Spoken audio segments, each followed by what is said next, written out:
میں نے ایسے لوگ بھی دیکھے ہیں مسجد کی ہمسائیگی میں ہوتے ہیں، نماز کی توفیق نہیں ہوتی۔ بعض اوقات یہ دیکھنے میں آتا ہے کہ کوئی جنازہ ہو جاتا ہے تو ظہر کے بعد جنازہ ہے، عصر کے بعد جنازہ ہے، تو گھر بالکل مسجد کے قریب ہے تو ظہر کے بعد میت اٹھائی جائے گی، تو سب وضو سے ہوتے ہیں، تو نماز کا وقت ہوا تو سب مسجد میں چلے گئے کہ نماز پڑھیں، اس کے بعد جنازہ اٹھائیں گے، اور بے نمازی ادھر ادھر گلیوں میں منہ چھپاتے پھر رہے ہوتے ہیں۔ وضو بھی کیا ہوا ہے رسمن، لیکن مسجد میں جانے کی توفیق نہیں مل رہی۔ وہ سمجھتے ہیں ہم نہیں جا رہے، میاں تمہیں کوئی بلا ہی نہیں رہا۔ اتنے بد نصیب ہو، جنازہ بھی تم اللہ کے لیے نہیں پڑھنے آئے، وہ بھی کسی کے دکھلاوے کے لیے آئے۔ وہ تو فرض کفایہ ہے اور یہ نماز فرض عین تھی، اور یہاں اللہ کا بلاوا آیا، اس کے لیے اذان کوئی نہیں، اس کے لیے اذان ہے، اور تم یہاں اذان سننے کے باوجود بھی مسجد کے باہر گھوم رہے ہو، بہانے بہانے کبھی ادھر جا رہے ہو کبھی ادھر جا رہے ہو، اور نمازی مسجد کا رخ کر رہے ہیں۔ تو یہ کتنی بد نصیبی ہوتی ہے کسی شخص کی کہ مسجد کی ہمسائیگی میں بھی رہتا ہو اور مسجد کے قرب میں کھڑا ہو، اسے نماز کی توفیق نہ نصیب۔ تو یہ اس کی طرف سے توفیقات نصیب ہوتی ہیں۔ میں ایک بات سنایا کرتا ہوں کہ لاہور جب بڑی چہل پہل ہوا کرتی تھی ہمارے ریلوے اسٹیشن پہ، تو بہت سارے لوگ ریلوے کے ذریعے آیا کرتے تھے، تو وہاں کلیوں کی قطاریں ہوا کرتی تھی۔ ایک بوڑھا کلی، ٹرین کا وقت ایسا تھا کہ وہ رکی آ کے، تو اس نے کسی کا سامان اٹھایا، تو میکلوڈ روڈ پہ جانا تھا، تو راستے میں نوری مسجد پڑتی ہے، تو اس نے کہا قریب آ کے کہ بابو جی میری نماز عصر رہتی ہے، تو ذرا 2 منٹ کے لیے رکیے، میں نماز پڑھ لوں۔ تو اس نے کہا ٹھیک ہے، سامان رکھا اور بابا جی اندر نماز پڑھنے چلے گئے۔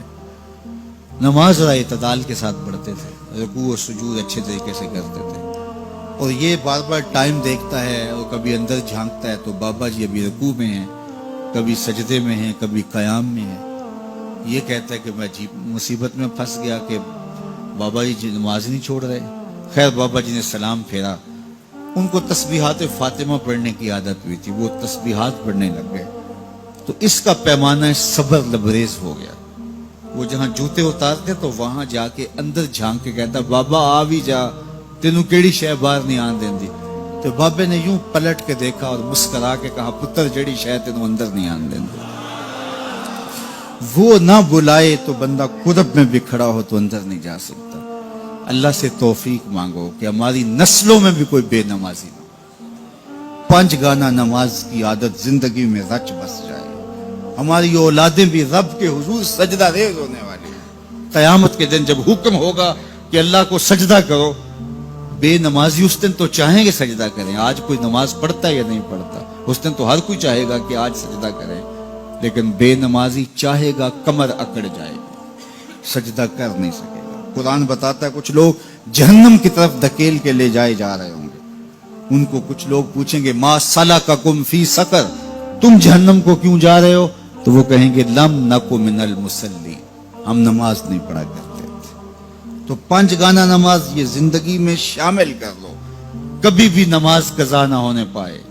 قیامت کے دن بے نمازی کو اللہ دشمنان خدا کی صف میں کھڑا کر دے گا، جہاں نمرود کھڑا ہوگا، جہاں فرعون کھڑا ہوگا، جہاں حامان کھڑا ہوگا، جہاں قارون کھڑا ہوگا، جہاں دشمنان خدا کھڑے ہوں گے، بے نمازی بھی اس صف میں کھڑا کر دیا جائے گا۔ مجھے بتائیے ہم میں سے کوئی بھی یہ گوارہ کرتا ہے کہ حشر کے دن دشمنان خدا کی صف میں کھڑے کر دیے جائیں؟ یا کوئی خاتون یہ گوارہ کرتی ہے کہ رسول اللہ صلی اللہ علیہ وآلہ وسلم کی راہوں میں کانٹے بچھانے والی ام جمیل کے ساتھ کھڑی کر دی جائے؟